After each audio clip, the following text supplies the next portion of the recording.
If not us, tell me who will be like Jesus, to the least of these. Boys become kings, girls will be queens, wrapped in your majesty. When we love.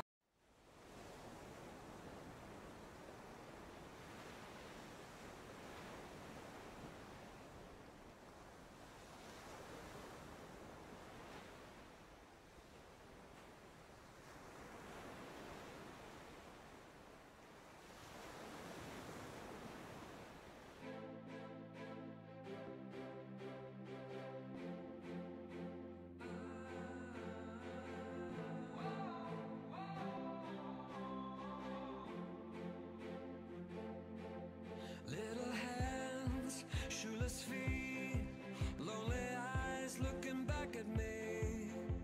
Will we leave behind the innocent to grieve? On their own, on the run, when their lives have only begun. These could be.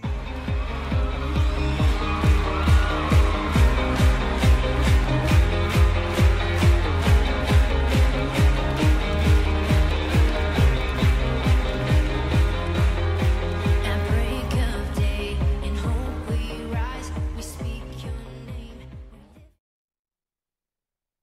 Report for December 13th, 2017, Wednesday.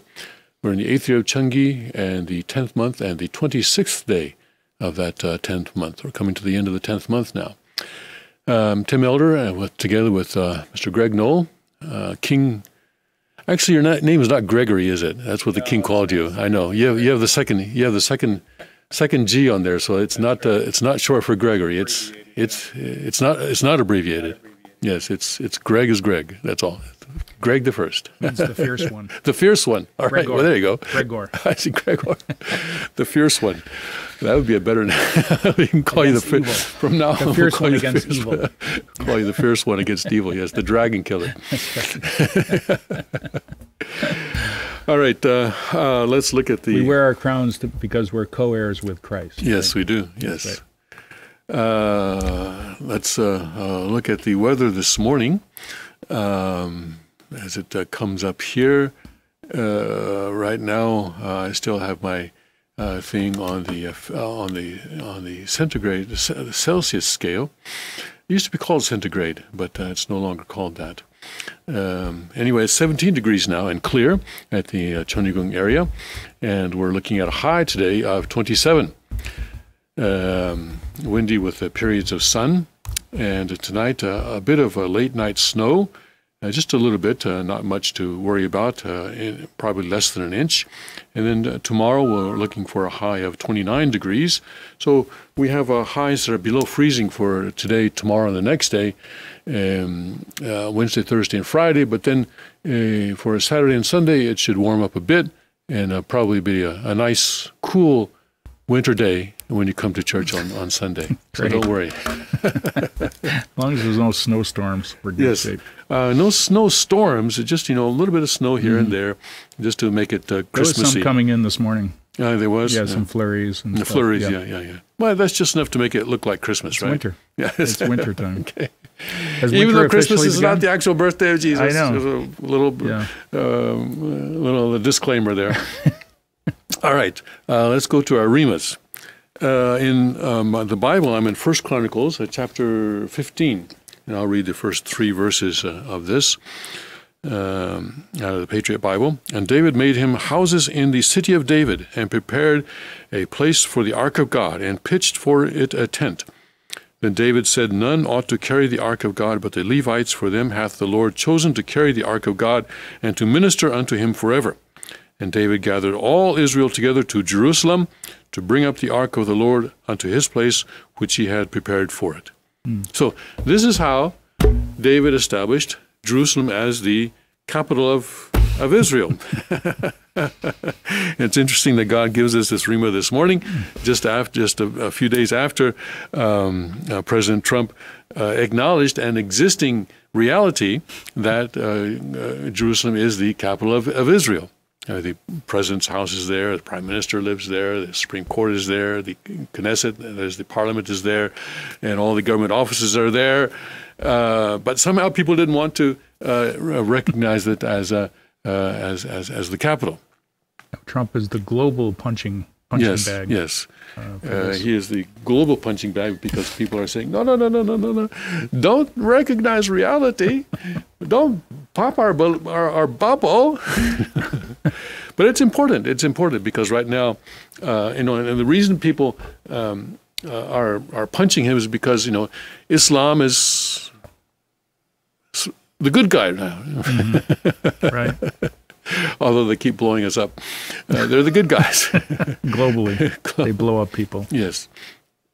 And under previous administrations, we were supposed to deal with Islam with nicely. No matter how much they prove themselves to be a religion of violence and not peace, supposed to deal with them nicely. And now President Trump has unleashed the military to defeat ISIS in Iraq. Yeah, it's been defeated. That their so-called caliphate has been defeated and done away with in Iraq, and they're having to scatter to other places. They're trying to regroup and start something other places as well. But now Trump is still going after them, and this recognizing Jerusalem as the capital of Israel is another blow to Islam. And I think it's very important that this is happening because the United States, as the representing Christianity in the Second Israel, really needs to keep going after Islam, So because Europe has abdicated that responsibility, and of course the UN. UN has definitely gone to the dark side. on every point. Definitely gone to the dark side. Yeah. Well, it's interesting. The strategy of terror has been successful up to Trump. Yes. Where the strategy of terror seems to be that, hey, don't get them upset, right? Because they'll create more violence and more trouble. So let's be nice. Let's play nice. Let's do what they want us to do. And you're just enabling them. Enabling, right? Yes. Just enabling them. So Trump doing this, I think, is a very strong symbolic gesture. Yes. Standing up for Judeo-Christian values, which the king has repeatedly pointed out that this is the foundation for freedom, foundation for justice, foundation for a civil society. That's right. The king points out that in Genesis, it says that God created a man and woman. So in other words, he created men and women with equal value. This is not something that Islam believes. In Islam, women have a 50% of value of men, and also he points out that God created human beings in His own image. This is important because it means that no matter even the worst criminal, even Jeffrey Dahmer, even Kim Jong-un, they are created in God's image, and so even the worst criminal deserves due process. This is very important. This is very important. Yeah. And so that is why the world can only survive. The world can only continue if it does so on the basis of Judeo-Christianity. And that is why the Lord of the Second Advent comes on the foundation of Christianity, of Judeo-Christianity, not on the foundation of Buddhism, not on the foundation of Islam, not on the foundation of any pagan religion, not on the foundation of atheism, not on the foundation of agnosticism, but on the foundation of a clear acknowledgement and a clear understanding of Judeo-Christianity. And that's important because actually, many Christian churches have actually departed from Judeo-Christianity. So, Catholic Church is one good example. But the mainline churches, such as the United Methodist Church, the Presbyterian denominations, have departed from that foundation that God laid through Judeo-Christianity, unfortunately, and have become corrupted in the world, and they have actually they're supposed to be in the world but not of the world, but they are of the world. They have become of the world, and that is a very tragic situation. But fortunately, evangelical Christianity has maintained that tradition, a holy tradition of God, and so it is on that foundation now that the returning Jesus, the returning Christ, our true Father, can carry out his mission of building God's kingdom, of building eternity in this world. We live in an exciting time, a dangerous time. Day before yesterday, there was an attempted, amateurish attempt, fortunately, I guess, but an attempted bombing, Islamic bombing, terrorist bombing at the Port Authority in New York City, right during a rush hour at 7 o'clock in the morning. But it was foiled, I guess, by himself. By himself. I would say by God. Well, it just shows you just how easy it is to create a situation like that, where the people of New York are very vulnerable during rush hour traffic. Yes, they are. And I would say that anybody in a large city is vulnerable. Anybody who goes to large events, crowds events, is vulnerable. Yep. Okay, that was our Old Testament Rima. And then we go to our Cheonseongyung, where I think there's an important difference in the translation. Here we go. No, this is important because it completely changes the meaning. It completely changes the meaning. There's one word that is translated differently from what it says in Korean. All right?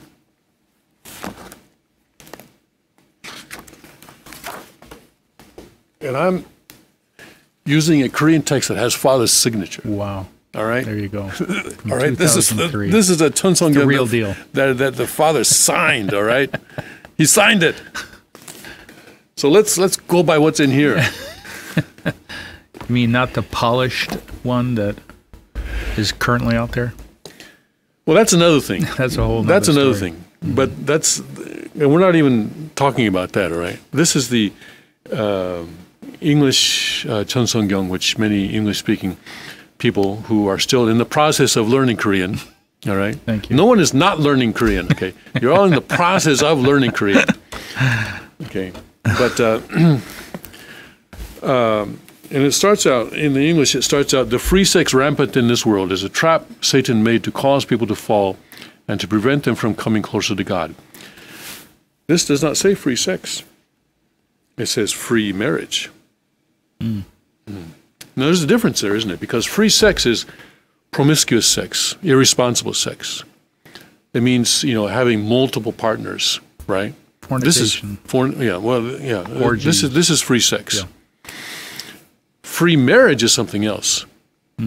Free marriage is a situation where a man and woman get married basically without the involvement of their parents, without the permission of their parents. That is free marriage. That's what free marriage means. Yes, because in the past in Korean society, this was unthinkable that a man and woman would just sort of marry on their own, just because they like each other, or because they love each other, and not get the permission or not have the involvement of their parents. It was completely unthinkable.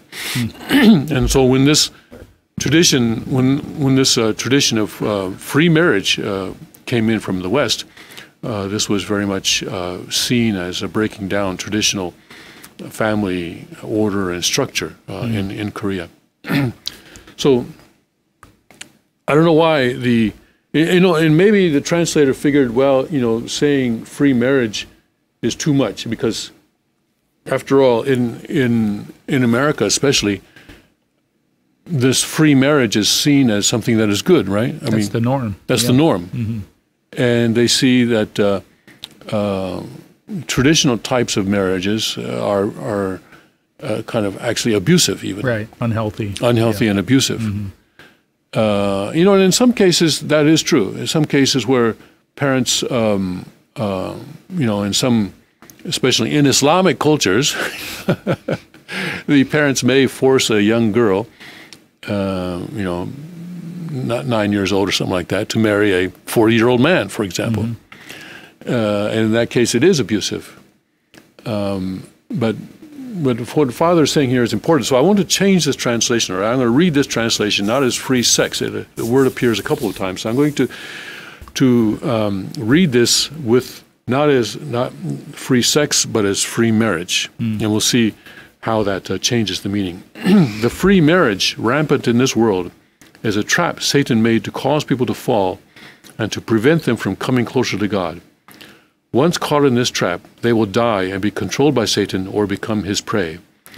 In today's Western societies, the USA in particular, due to the prevalence of free marriage, it is becoming more and more difficult to form ideal families, and the number of people falling to form families is increasing daily.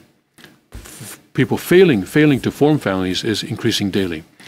Thus, in the not-too-distant future, the majority of people will not have families at all. When that happens, the USA will become a loveless society. I can confidently predict that it will become a hellish society in the end, dominated by anxiety and fear caused by mistrust. At this point of time, you in the USA have been given the responsibility and mission to eradicate these social trends and establish a society brimming with love, the society God hopes for. Then I'm going to go to the next one as well because it's very short. In the Unification Church, the views on marriage are different. The purpose of marriage is for us to return to the origin. So here you see that in the first selection that I read, he's talking about marriage. He's not talking about sex or free sex specifically. He's talking about marriage. And so in the second selection, he says, in the Unification Church, our views on marriage are different. It's important for us to understand that, Father, it's different. Just free sex. Yeah, we can get. Saying that free sex is bad. Well, this is something that I think many people can agree. But saying that free marriage is bad, this sort of goes against the grain of traditional American society, doesn't it? I mean, prior to the sexual revolution, a boy and girl meet in high school maybe, and oftentimes they would get married right out of high school. All right, and they would get married right out of high school because prior to the 60s, I would say the percentage of high school graduates going on to college was something like 25%. It wasn't all that common really until 60s and 70s, I think. Especially women often did not go to college, and it was sort of that. You sort of meet, you marry your high school sweetheart. That was kind of one thing that's fundamentally different back then is that you always got the approval of your parents for a date. For example, like the man would ask the father of the girl, would it be okay if I dated your daughter? Do I have your permission? Do I have your blessing? And I think that's something that's a little bit closer to heavenly standard than what goes on now, which is totally demonic and satanic, where there's all sorts of secret relationships going on, and the parents are totally unaware of a relationship that's developing, and that's now the normal. Yes. But in the Unification Church and in Father's tradition, the parents have a role in selecting a marriage partner for the children, and the extent of that role can differ. Differ. In some cases, the parents will decide without the child's little or no involvement from the child. In other cases, it can be a kind of a conversation between the parents and child. And I guess it sort of depends on the culture of that particular family. But in any case, Father's tradition is for there to be parental involvement in choosing the marriage partner. And he's saying here that if that parental involvement is absent, then this is a trap. This is a trap that Satan has made to cause people to fall and to prevent people from going closer to God. And he says that once caught in this trap of free marriage, people will die and be controlled by Satan or become his prey. And so, and he says, due to the prevalence of free marriage in America, in other words, marriage that where the parents do not have a role, it is becoming more and more difficult to form ideal families, and the number of people failing to form families is increasing daily. That's true, isn't it? Mm-hmm. People are not getting married. Yeah. Failing to form families. Or if they do get married, they don't have children.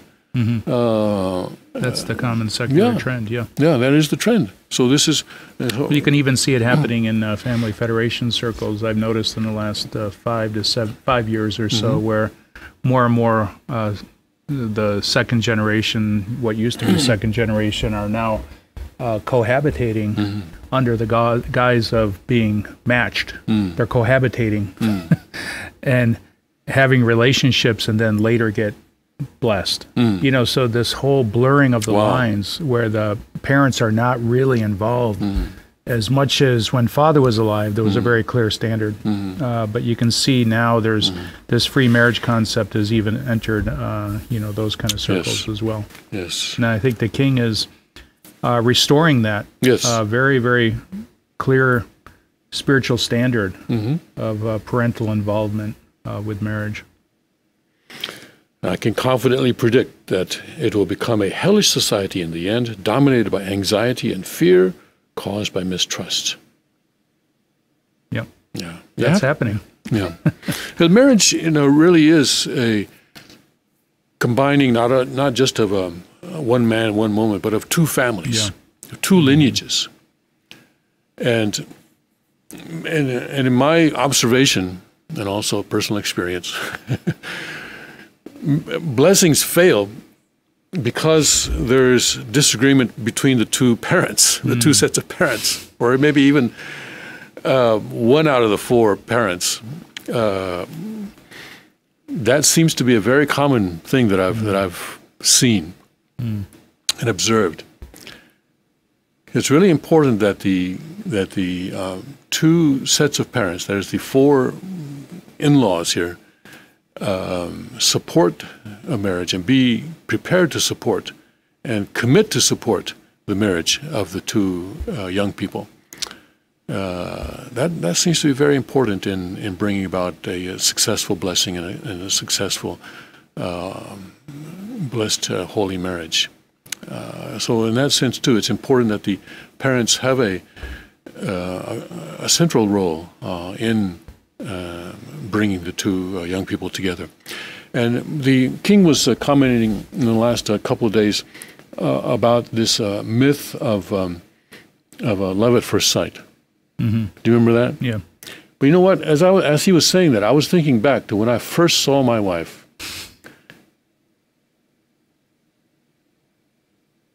It was kind of love at first sight. But it wasn't. But there was also a commitment there, and that was what he was talking about. That it's not that he was saying that love at first sight is just a feeling, and you can't get married based on a feeling because feelings pass away. That a marriage, a successful marriage, has to be based on a commitment.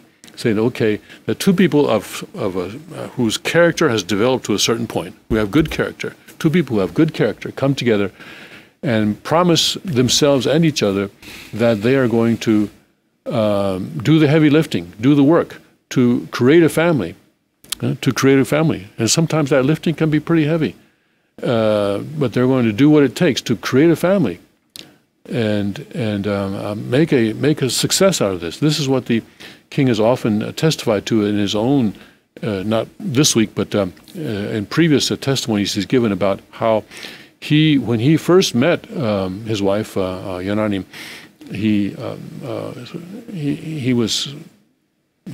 was subjected to some misplaced sympathy from his siblings, saying, "Oh, now you two, father forced us to get married, and now I see that he's done it to you too. Poor thing. Your marriage is going to fail just like ours." But he said, no, I'm going to make this work. I'm going to make this work. And he has. He has. It's really amazing to observe from up close the kind of a family that he and Yonanim have constructed, have built. It's like building a house. You have to find the right tools and the right materials, and you have to put in a lot of sweat, a lot of tears, a lot of sweat. But you build something. You build something together, and then you teach your children how to build their own families. This is what he's doing, and it's really an amazing and wonderful thing to see. And you can really see that this is probably one of the reasons that Father chose him as the representative body and inheritor. Because in that sense, he really is taking Father's tradition seriously, this tradition of marriage especially, very seriously.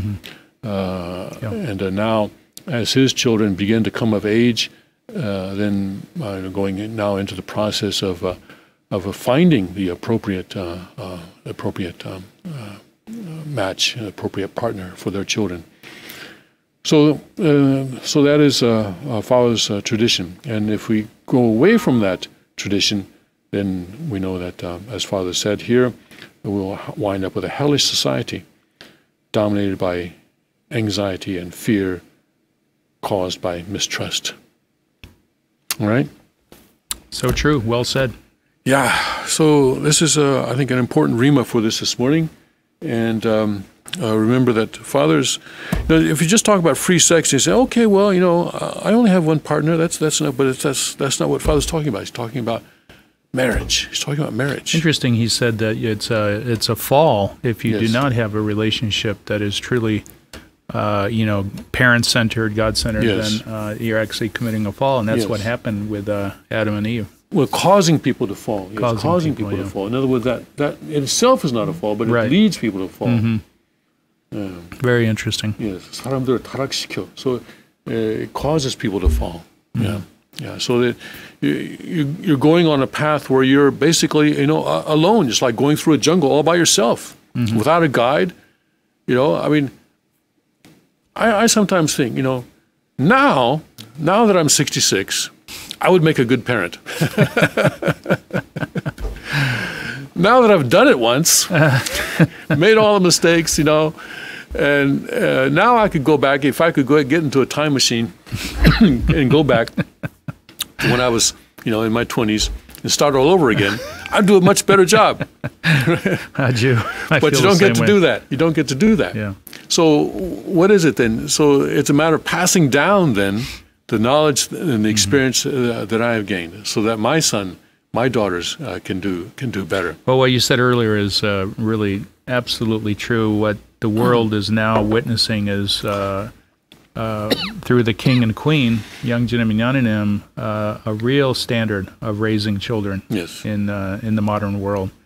Even in True Father's family, right? It was a very unique providential family, and we could not really see True Father as necessarily a clear model, because his mission. And OSTP explains that. Yeah, his mission was very unique. Yes. OSTP explains that, why Father could not raise his own children. Right. And we all respect that and honor that. But what we have with the second king is, and the queen, is a real practical guide on how to raise children. Yes. And I've learned an enormous amount in the last few years. But it's wasted on us, isn't it? I know, like you, I feel. But it is all being kind of, in a sense, it's for historical record. And Yes. it's for those who are sincere, young people can actually learn a lot from the second king and queen if they're sincere and they want to really learn what it means to be a good parent. Yes. They should pay attention closely, because they can avoid a lot of the mistakes that maybe you and I And made. it's not completely wasted on us either, because I think over the last 3.5 years that I've been working with the king, I've learned how to become a better husband and a better father, even at this late date. That out of 3 children, I have a couple of children who are exploring their wayward ways, so I've gained a lot of insight on how I can work to bring them back to God. And I think many parents of our generation are in that similar position. So I'm really grateful for that as well. We're grateful for that. And, before long, you'll see, they will come back, and then I will show them to you, and you will see that the king was right. All right. Let's stop there and go on to our news. It's nice to talk about marriage. We all enjoy that, but let's get to some of the news. We'll take a break, and we'll come back after that and start going through the news of the day.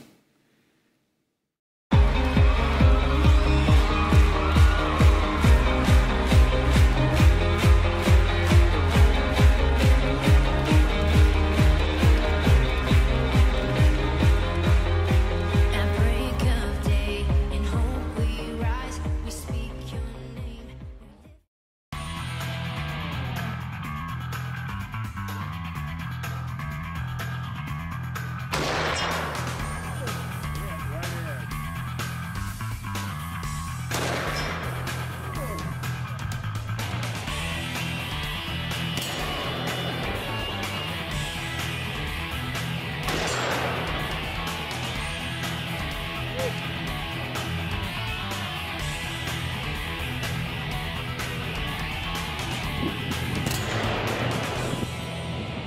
Hi there, folks. And look at what I've got here today. My God, take a look at this. This is a BFR in 454 Casul with an octagonal barrel, magna porting, micarta grips. And look at that, it even has my initials on it, JM. Look at that thing of beauty. My God. Pop open the cartridge insertion door. And look at that cylinder spin. The finest revolvers in the world.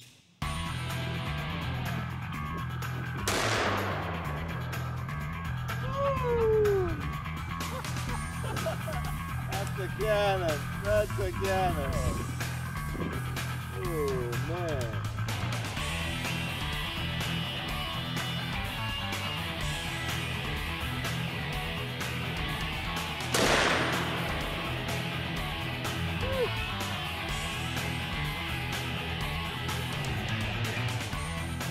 Pretty accurate, though.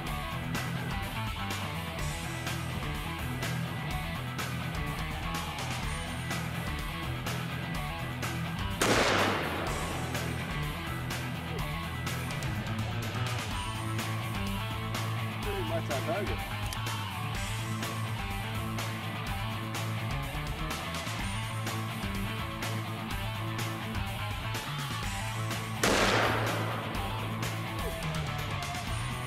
Oh boy!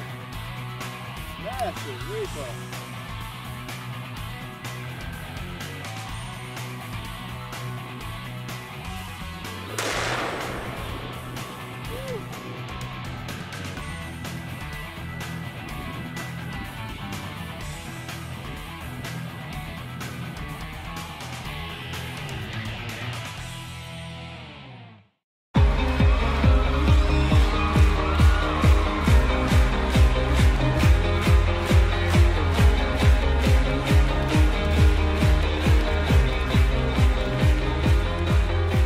At break of day, in hope we rise, we speak your name.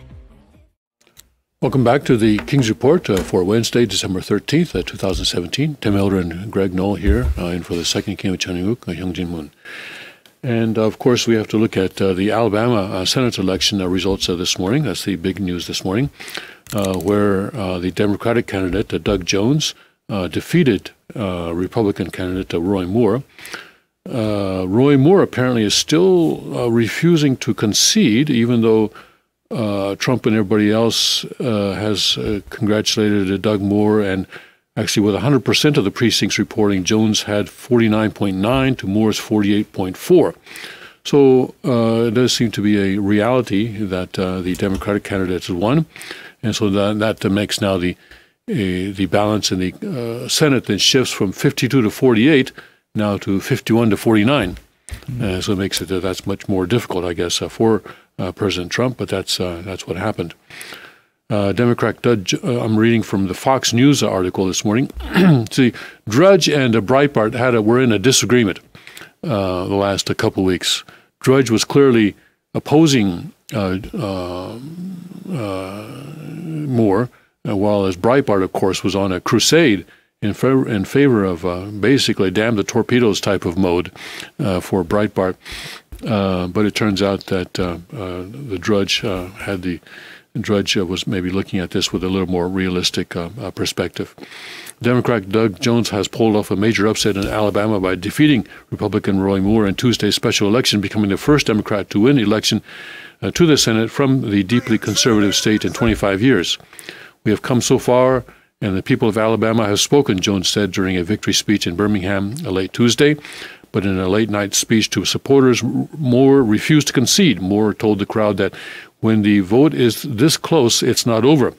With 100% of the precincts reporting, Jones had 49.9% to Moore's 48.4%. Moore said the campaign was looking into the state's recount provision. Under Alabama law, a mandatory recount takes place if a candidate wins by 0.5% or less. But this is 1.5%, so that doesn't seem to apply here. We also know that God is always in control, he said. Bill Armistead, his campaign chairman, floated a possible recount late Tuesday.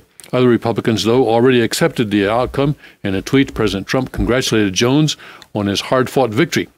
Of course, in the primary, President Trump did not support Roy Moore. He supported the other Republican candidate, Luther Strange. But it was really by the force of Steve Bannon that Moore was chosen over Strange in the primary. And Bannon's reason for doing that was he said that Luther Strange was basically a Republican establishment candidate. And so he wanted Moore, who was anti-establishment and whom the establishment hated. That's true. But, Mitch McConnell said, well, yeah, but you got to win. You got to pick people who win. And that, I think, was probably also maybe a true piece of advice. Well, I think he would have won if it wasn't for these allegations that came out 2 weeks before the election, don't you think? I mean, it seems like he would have won by 5. Woulda, coulda, shoulda. Yeah. I mean, really, that was a big deciding factor. Yes, but he was running against the Republican establishment. I think that's basically the reason. I would say that is the reason that he lost. Sexual allegations. These things happen in election campaigns, and to win in the. And this is the good point about the Cheonryu Constitution, by the way, where in Cheonryu Constitution, by my calculation, you only need 700 votes to get into the House of Representatives, because each member of the House represents a population 2,100. And in the United States today, people who are eligible to vote comprise about 2/3 of the population. In other words, you take out people who are under 18, people who are in prison and stuff like that, felons, stuff like that, people who are not allowed to vote. If you look at the total number of people who are eligible to vote, it's about 2/3 of the population. So now that may not be the same in Cheonryu, because each state gets to decide who is eligible and who is not. But if you, for the sake of argument, apply that to the Cheonryu situation, then out of 2,100 people, then 2/3 or 1,400 will be eligible to vote. That means that even if every single person in that 1,400, 100% of those people go to vote, then you only need 700 for a majority, or 701 or something like that. Anyway, so 100% are not going to vote. But anyway, so you only need 700 to win. So 700 people are going to know that person. People who vote for you are going to be people who know you, or in some way or another. At least, if you have been serving society to the extent that people are going to choose you over someone else, they're going to know you. So these kinds of allegations, people will be able to make an educated, I would say, judgment on whether they are true or not, and whether they should, whether such allegations should affect your vote or not. Now, that's the case in the House of Representatives. In the Senate, the state legislatures choose the senators. So there again, these kinds of sensational allegations, I would say, would have a much less effect on people. And again, senators or the legislators, or the state legislators, would be able to make I think, much less of a emotional judgment on whether such allegations are true and whether they should affect the vote. This, I think, shows the power. This election, I think, showed the power of the media and the power of money in electoral politics. And Cheonryu Constitution goes a long way towards reducing and almost eliminating the power of media and political contributions and political funds, I would say. So in that sense, I think this election probably proved the superiority of the Chinese Constitution in my mind. And we need to get that thing going as quickly as possible. We could have had, I think, probably. And I don't know if more. The allegations of Moore are true or not, because I don't know the man. I don't know the people who made the allegations. I don't even live in Alabama. So I don't know. But anyway, I'm just saying that there was a lot of sensationalism, and I think a lot of emotion went into this. Well, I think in backing up what you were saying about the Chinese Constitution, now to run for office on a Senate level or a House level, you need a huge amount of money, because it really does become a national campaign. Whereas in the future, you can just be a good, hardworking local citizen owning like the hardware store, and you could be elected into office. Sure. You don't have to spend millions upon millions of dollars on advertising campaigns and all of the sort. You just have to get out and get to know your neighbors, kind of like the way local elections are run now. That will be very similar, kind of as a model on how the future seats will be held.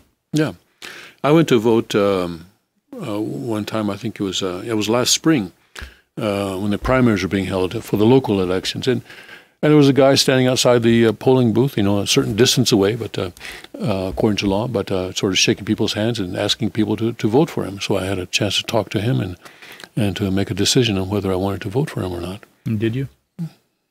My vote is secret. I always wondered if that's effective, to be standing out there at the polling stage. That's why I ask. I would say it is effective, it's yes. It's like a last-ditch effort, but obviously you stopped and talked. Yes, and many people did. And listen, a last-ditch effort, but every effort counts. Right. Yeah, if you're planning on running for office, you better plan on doing that, yeah. Well, if you're kind of undecided as you're going into the polling booth, it's, that's kind of last-minute decision-making. Yes, it is. And a lot of people do that because, frankly, especially in these local elections, you don't know who's who. I don't know who's who. I haven't lived here long enough to really know who's who. So, if a guy is standing out there shaking people's hands. It's kind of respectful, right? Making that effort. I would say that that would be certainly a plus for him. Good way to spend a few hours. Yes, I would say that, yes. So anyway, here we have President Trump's tweet. The write-in votes played a very big factor, but a win is a win. The people of Alabama are great, and the Republicans will have another shot at this seat in a very short period of time. It never ends. So that's what Trump said. Yeah, I think, just like he recognized Jerusalem as the capital of Israel, he recognized that Doug Jones had won the Senate seat in Alabama. Reality is reality. A win is a win. Yep. A Democrat winning the special election for the seat to replace Attorney General Jeff Sessions was seen as just a remote possibility several months ago.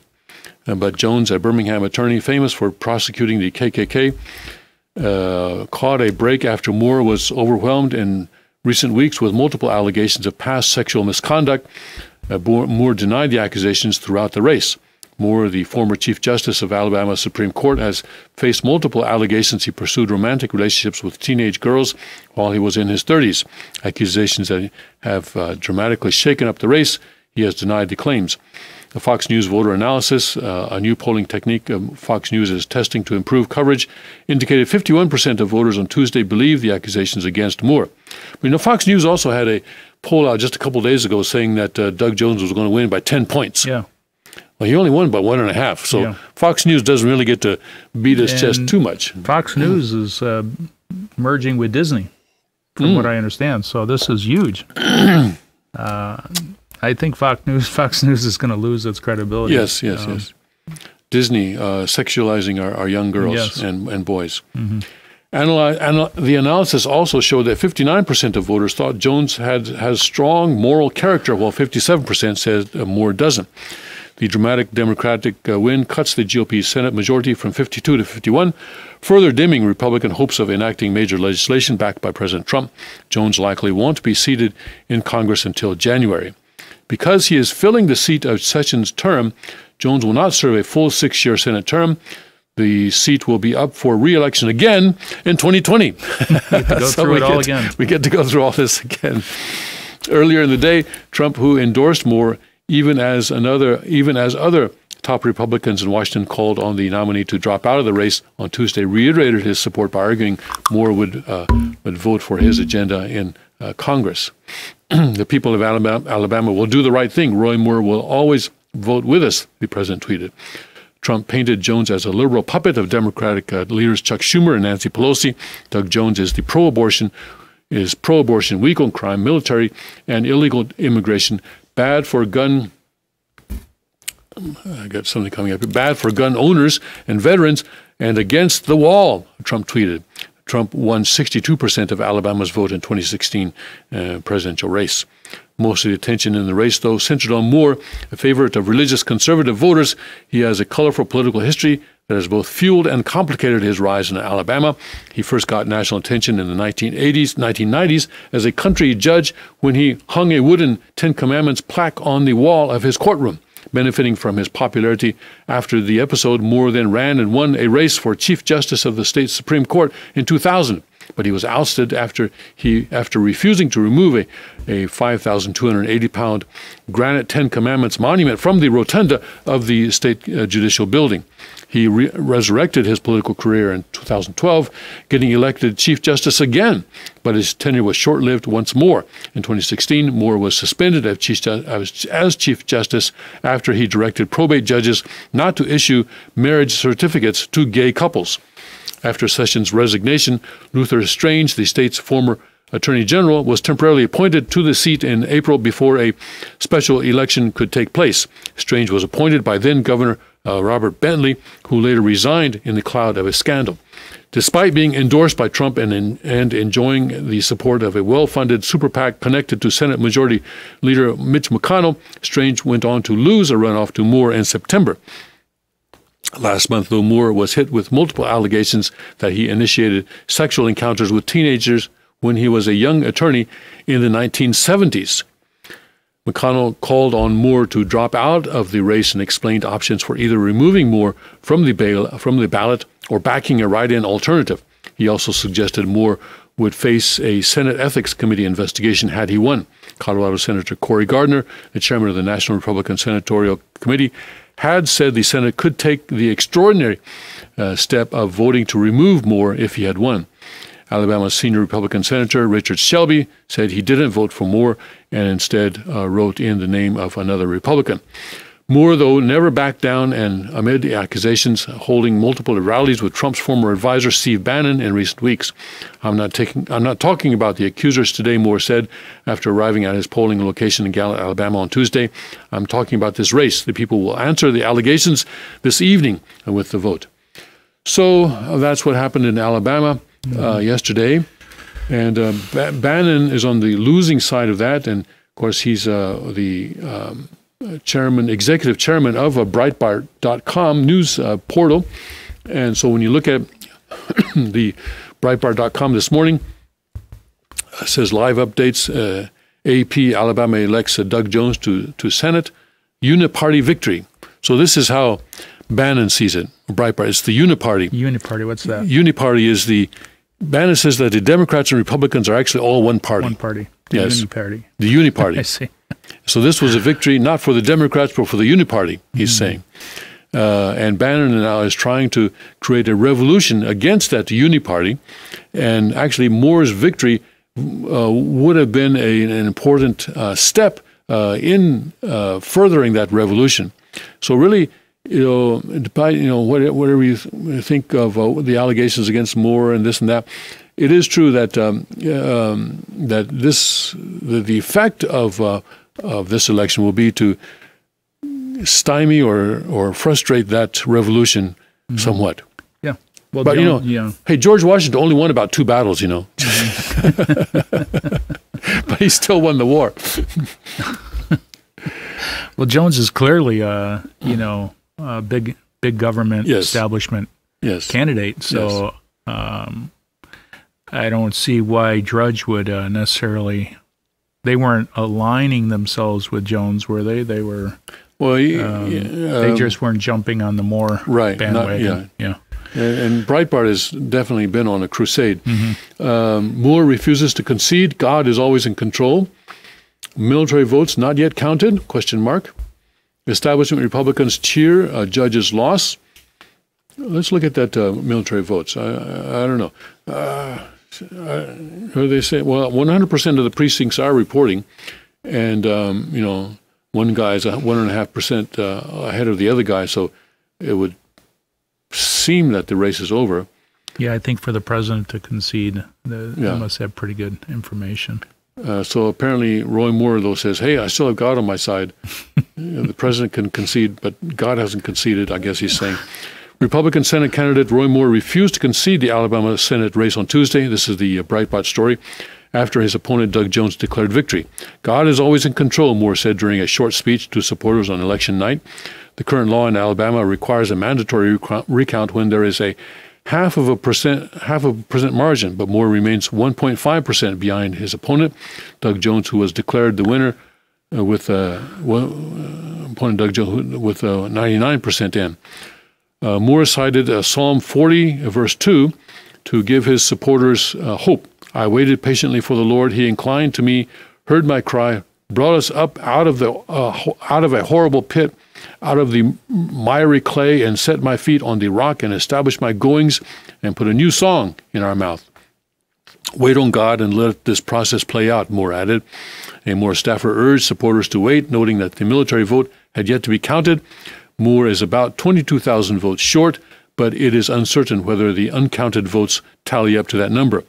May God bless you as you go on, give you a safe journey, and thank you for coming tonight. Moore concluded, it's not over, and it's going to take some time.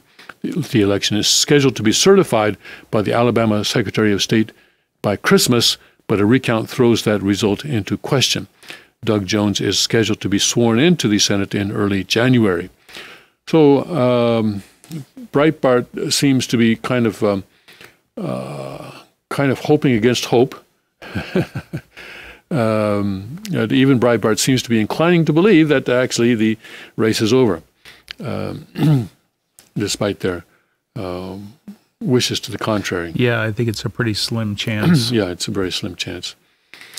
Establishment Republicans cheer judge's loss. Republican saboteurs flip seat to Dems. Amnesty advocates. Radical Democrat in deep red state. Trump reacts. Write-in votes very big factor. All right, so that's the situation on the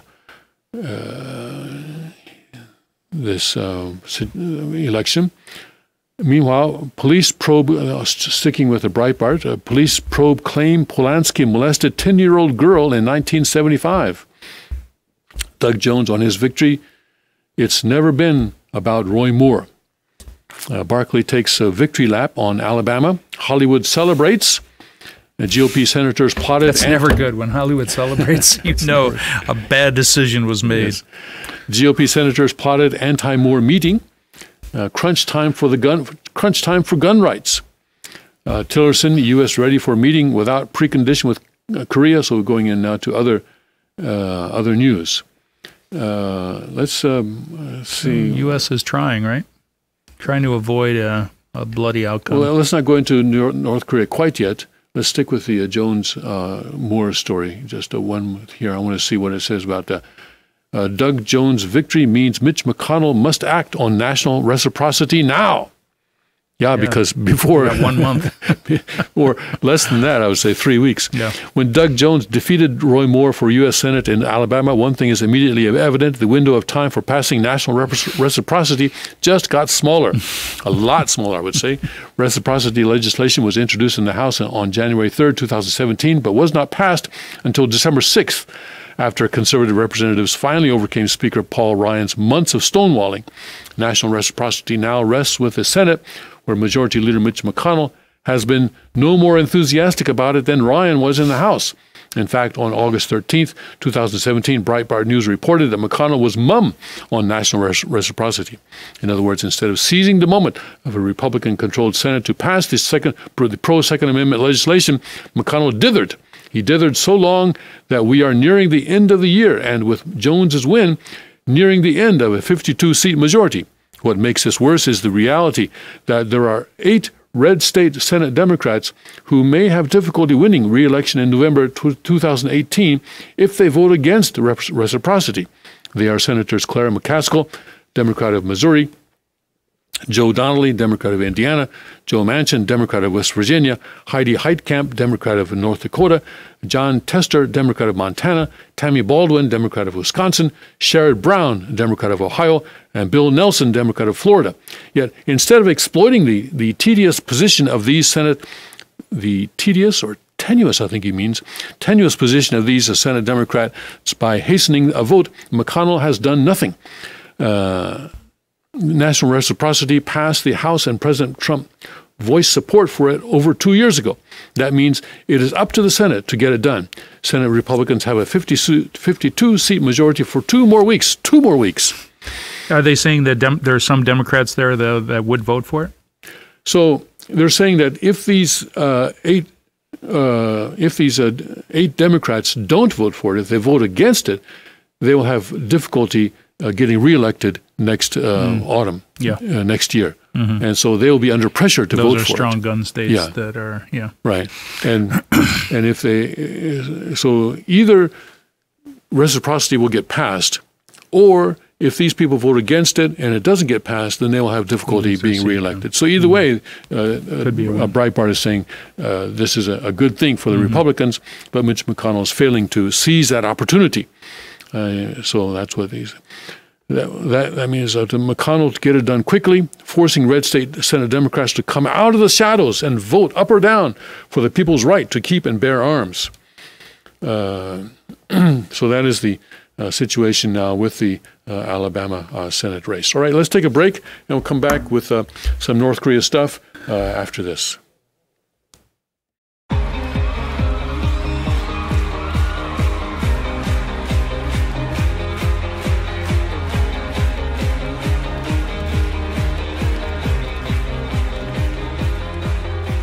At break of day, in hope we rise, we speak your name.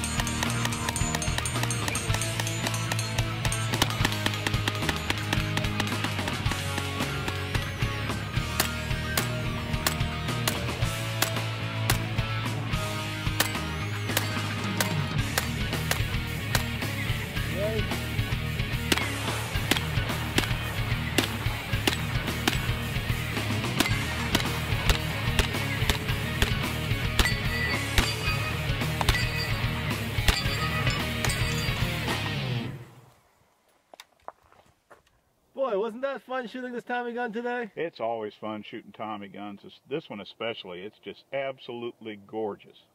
All polished and chromed up. It really looks like $1,000,000. Yeah. Elliot Ness would have loved one of those. Yeah, and it's available right now in your favorite dealer, and you go pick one up. Yeah, just have him call your distributor. I mean, the gun, was initially made way back when, back in the 27 is this one. Yeah, Model But 27. I was surprised by how quick it knocked down those plates. Oh, 3.5 second run, under 3.5 second run, knocking down a plate right. 341. I mean, the gun is heavy. It's about, 12, 14 pounds, especially with this drum, but it's surprising how quick you can go with it. It would actually make quite a good self-defense rifle at home.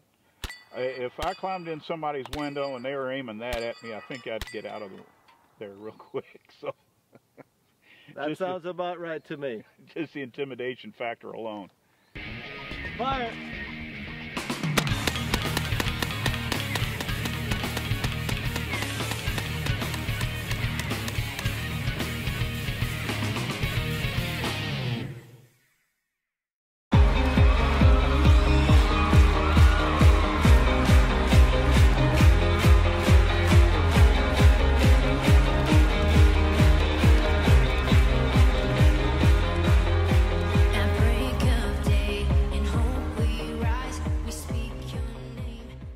And welcome back to the King's Report for Wednesday, December 13th, 2017, 8th year of Chungi, 10th month and 26th day. I'm Tim Elder and Greg Knoll here with actually by ourselves with our tech team in place of in the place of the second king of Chungi, Hyung Jin-moon.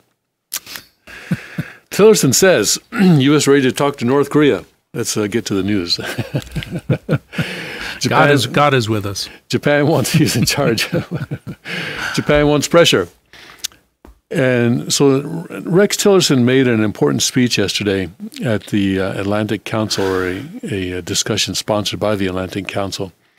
The Atlantic Council, I think, is pretty much of a globalist thing. But anyway, let's focus on what Tillerson said, because he indicated some important changes in the U.S. policy towards North Korea. U.S. Secretary of State Rex Tillerson offered to begin direct talks with North Korea without preconditions, backing away from a key U.S. demand that Pyongyang must first accept that giving up its nuclear arsenal would be a part of any negotiations. So, U.S. has taken a huge step back here, saying in previous, they said that we're not going to talk to you until you give up, until you stop shooting these missiles and give up your nuclear arsenal. Whereas now it says, okay, we understand you're going to give it up, so we'll just go ahead and talk to you anyway. So that's a big change. Tillerson's new diplomatic overture comes nearly 2 weeks after North Korea said it had successfully tested a breakthrough intercontinental ballistic missile that put the entire United States mainland within range of its nuclear weapons. I think this causes Kim Jong-un and his military leaders to say to themselves, yeah, what we're doing is working. Right.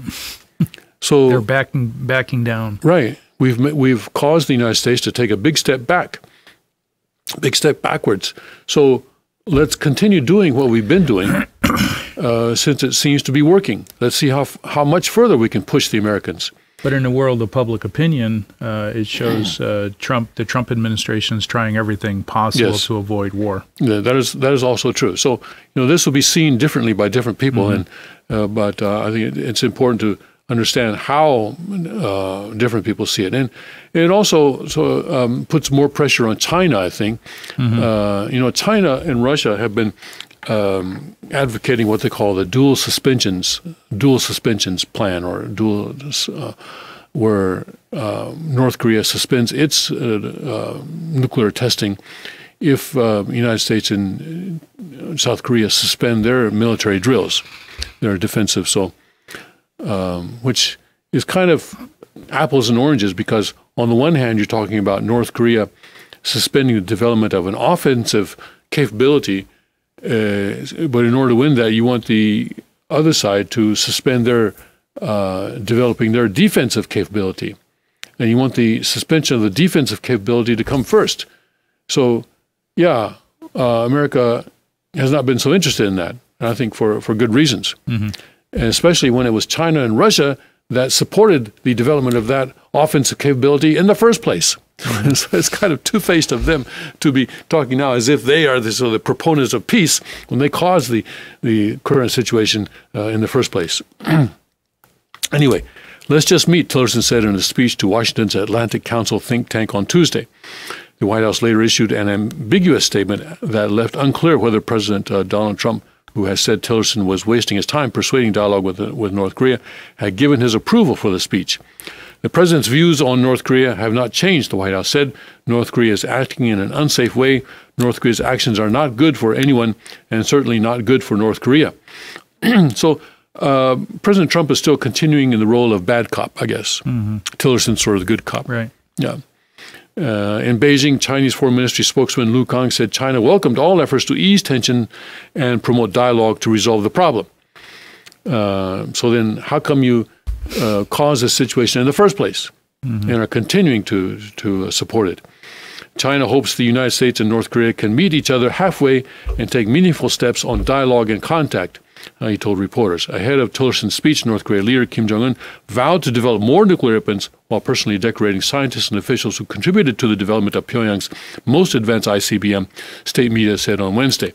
Kim said on Tuesday the scientists and workers would continue manufacturing more latest weapons and equipment to bolster up the nuclear force and quality and quantity, the KCNA news agency said. Doesn't sound like he's willing to Doesn't back really down sound on like his it. program. Doesn't sound like it. I think this is a lost cause. Yeah. The old cheer, pushing back, way back. Sounds like what the North Korean cheerleaders are if they have cheerleaders there, are shouting now. Yeah. We made, this is the pride of their national program. Yeah. Right? Hey, we made the U.S. football team go back 10 yards. Let's push them back another 10 yards. Yeah.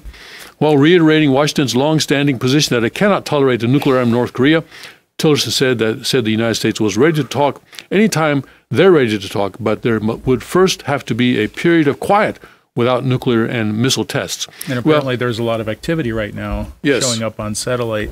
Yes. Picture imaging in Punggye. Yes, this is a place in northeast North Korea where they've been doing their nuclear tests. And let's see. So this would be a huge slap in the face if after this statement they conduct another test over the next week.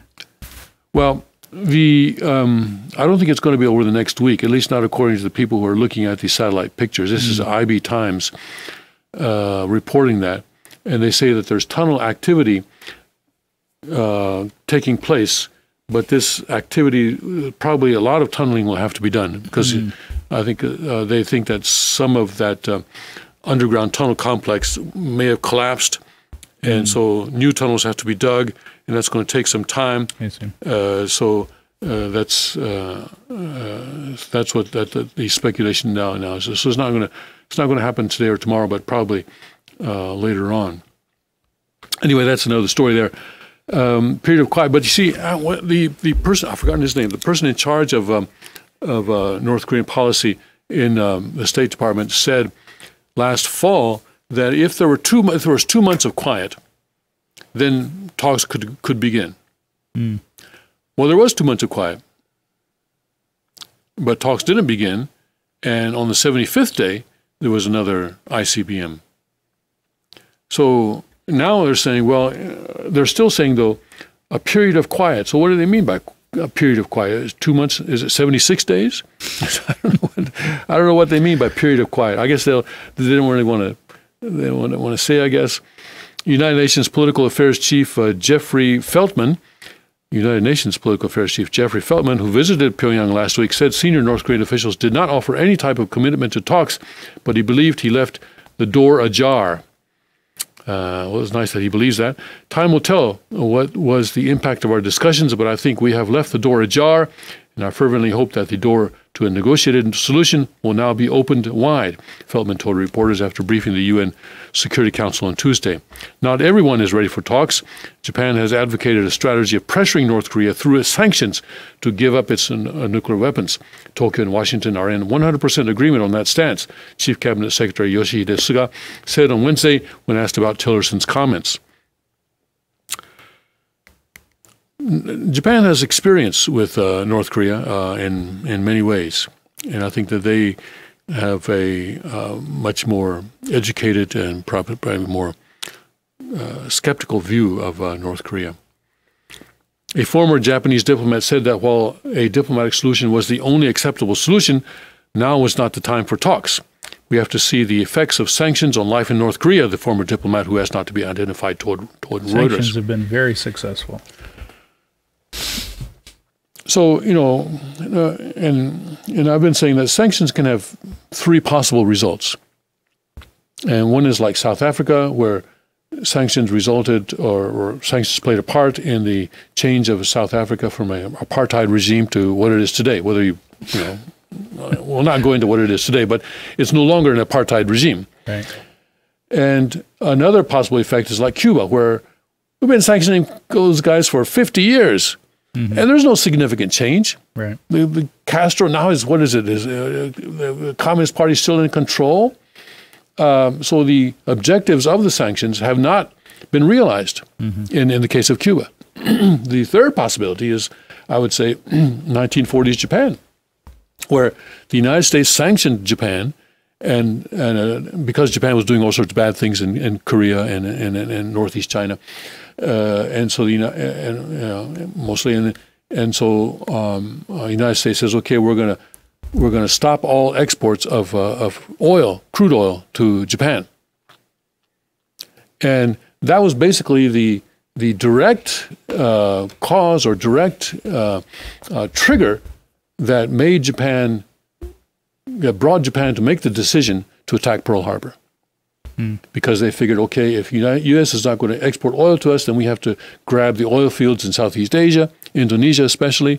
So before we do that, we have to knock out the U.S. Pacific Fleet. So let's attack Pearl Harbor. That's how the logic went there.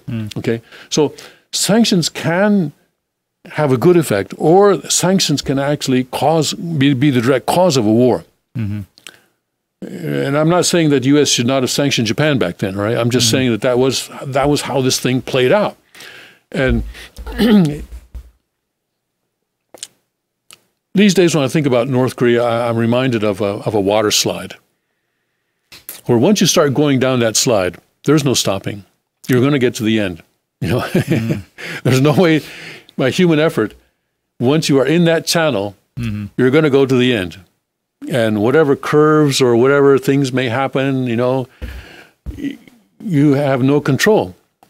And the last point where you have control is whether or not you decide to push off and go into that slide, right? Are we at that point? Where are we right now? Are we at the top of the slide, or are we in the middle of the slide? Are we sliding down a channel that we have no control over now? I don't know. Certainly, his resolve, the dictator Kim has deepened his resolve, I would say, over the last 3 years. Yes. Toward accomplishing nuclear weapons and being a threat to Asia, yes, and even to the United States. And he's still charging, even though the United States has amassed this huge amount of force around him, it has not slowed him down at all.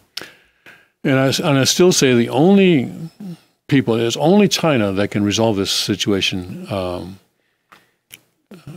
in the best possible way. In other words, with the least amount of sacrifice. Only China. China is still a major partner, the largest partner of North Korea, along with Iran, I guess. Iran, and Russia. Yeah, those are the three major. Russia's players. trying to come back in. Yes, Russia's trying to come back in. So as China reduces its oil supply, Russia is. You really think they're reducing their oil supply? Well, I think they are, and I think Russia is taking advantage of that. Yes, Russia is taking advantage, and they're now supplying North Korea with oil. So yeah, China has done some things, and they're having an impact, as the Japanese say here. I heard that they are having a serious impact on, in other words, economic sanctions, serious impact on everyday life. Let's wait and see. If we were to hint anything for dialogue, we'd be losing clout. So that they're taking a different tact from Tillerson. So let's not give any hint that we're willing to dialogue, because that will lessen our influence. So let's keep that full court press going. South Korea continued military exercises with the United States to check military readiness, exercises the North describes as preparation for war. The South Army said separately on Wednesday it conducted a successful air-to-air missile firing drill from Apache helicopters. Tillerson also disclosed the United States had been... Now, this is the part that the South Korean press focused on, this next paragraph. Tillerson also disclosed the United States had been talking to China about how to secure North Korea's nuclear weapons in the event of a collapse of the government in Pyongyang. He said Beijing had been given assurances that if U.S. forces had to cross into North Korea, they would pull back across the border into the south. And that's the sentence that the South Korean military is playing up. That even if the U.S. goes into North Korea, they're not going to stay there. They promised that we have promised China we're not going to stay there. We're going to pull back. We're not going to unite the peninsula. We've made that promise to China. Tillerson, or the U.S. has made that. So what kind of government comes in? So in the wake of an attack on North Korea. So if the government is going to change, it would probably be up to China to decide what changes. So it would still be a communist regime. It would still be a communist regime. Just not a dictatorship of, Well, it would, of a family, of the Kim family. Yeah. I'm sure it would be, I mean, given the realities of North Korea, they would have to pull another Kim family member out of the closet somewhere. And the people of North Korea actually don't know who the members of their royal family are. They're not given that information. So there's always the possibility of pulling someone up and saying, "Hey, I'm the son of Kim Jong-il. I'm Kim Jong-un's half brother.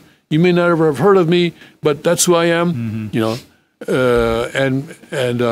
if the state media get behind that, then people will believe it. And so you probably have to have some person like that, and I'm sure the military will decide who that person will be. China may give their seal of approval. But so in that case, do things fundamentally change if that were to happen?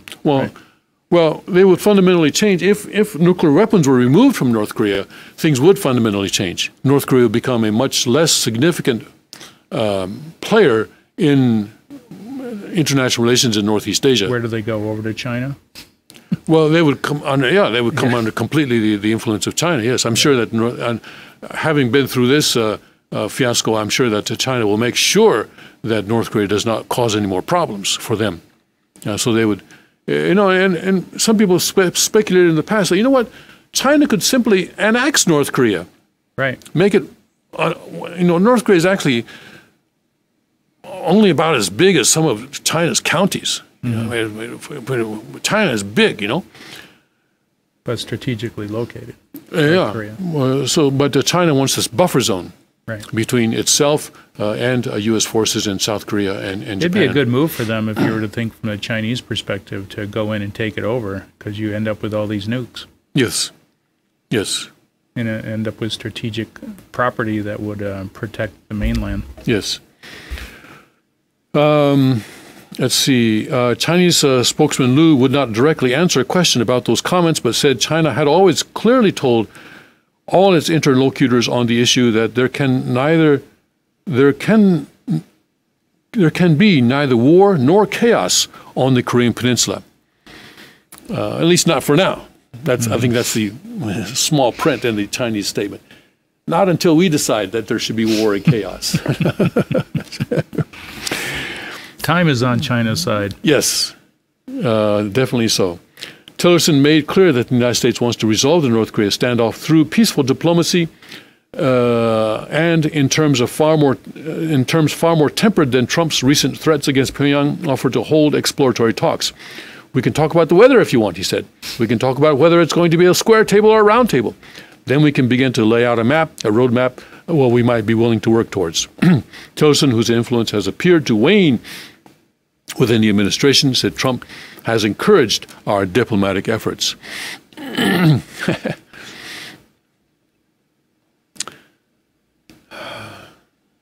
Meanwhile, the United States is spending billions of dollars on military buildup in the region. Yes. While China sits back and watches us spend a huge amount of money.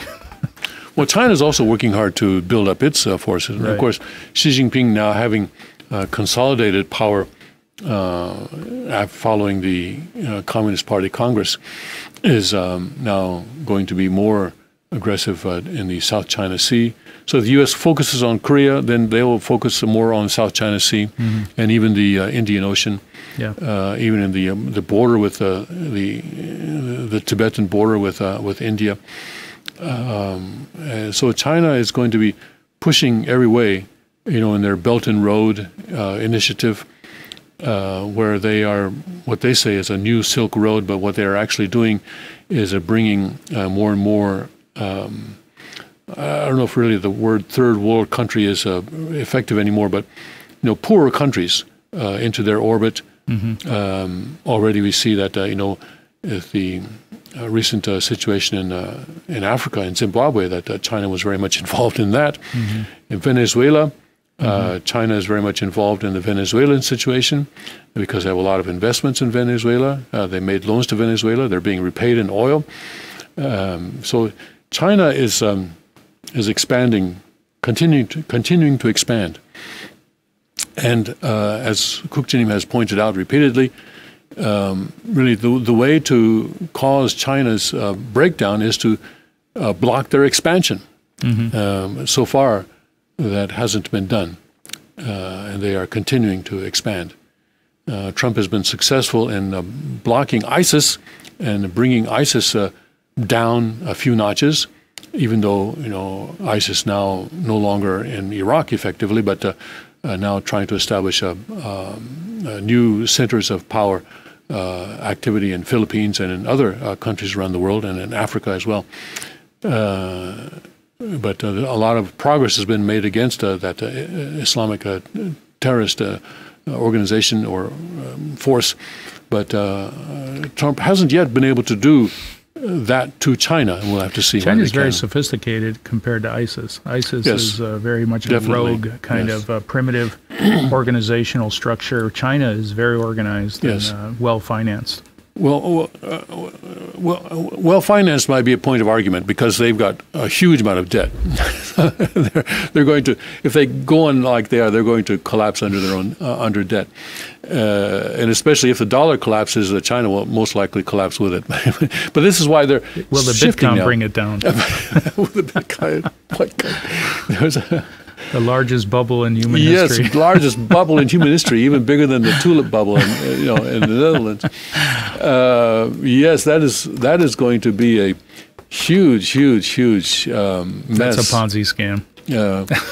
A worldwide, global Ponzi scam, isn't it? Yes. Get out now while you can. That's our warning. Don't get in the first place. Don't get in now. Yes. If you got in 10 years ago, maybe, or 5 years ago, I guess it only started like 5 years ago. Yes. Get out now. But these kinds of economic collapses, as we're getting off our subject, but these kinds of economic collapses basically are transfer of wealth from one point to another. And that's what Ponzi schemes are too. It's just that transfer of wealth from innocent people to unscrupulous people is what Ponzi schemes are. So someone will come out of this very, very rich, I'm sure. Let's see, in the final 3 minutes that we have, what else do we need to cover? Are the fires still burning in California? It's become a new normal, according to the governor. Well, it is a desert, and there's been because of the way agriculture is run out there, it's a very, very dry state. This is to be expected, and I guess it started with a fire from homeless people. One of them, yes. Theory. One of them. It wasn't Trump.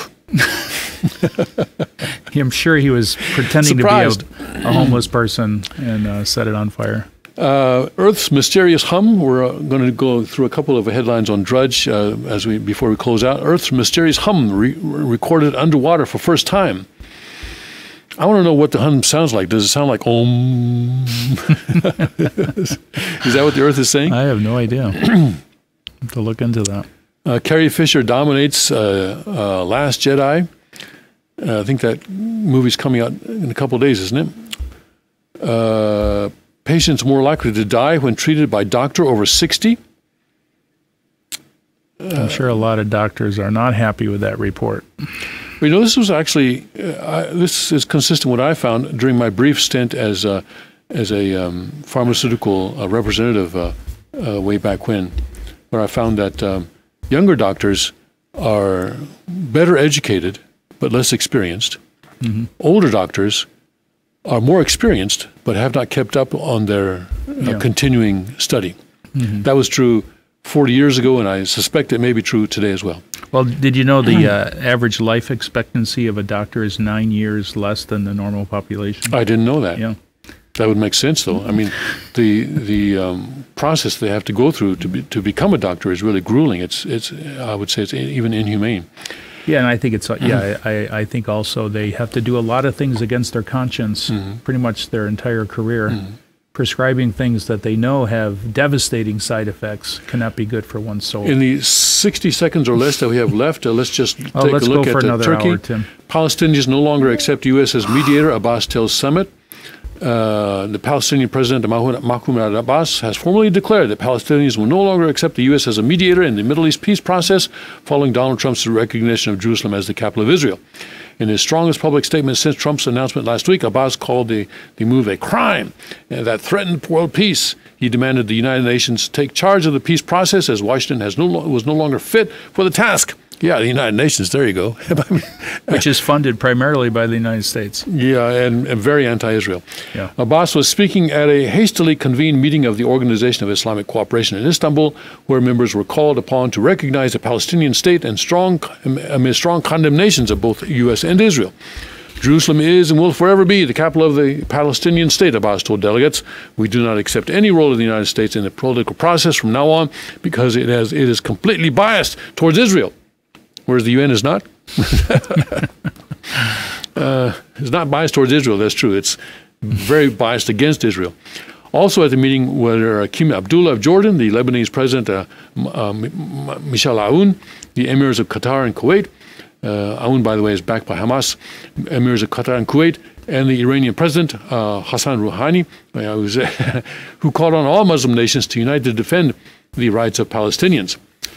All right, so that's what's going on in the Middle East. We will hope that war, there are a lot of places where war could break out right now. We're going through a period of judgment, and things are getting worse. Things are getting worse. And I would say that regardless of what you think about Moore, Judge Moore, Roy Moore, certainly that is going to make things worse, where President Trump has even less support in the Senate than he has had until now. And Charles Schumer, the Democratic leader in the Senate, is very excited about what's going to transpire next year in the midterm elections. That's going to be a big thing. That's going to be a huge providential event. So let's pray for that. And also, unfortunately, what's come out in this race is you just need to put forth extreme allegations. Yes. 2 to 4 weeks before an election, yes, to bring down a candidate. Yeah. That's very frightening in my opinion. Well, I'm sure that both sides have learned that lesson. Yeah. So it's going to be a mess. It's going to be a mess.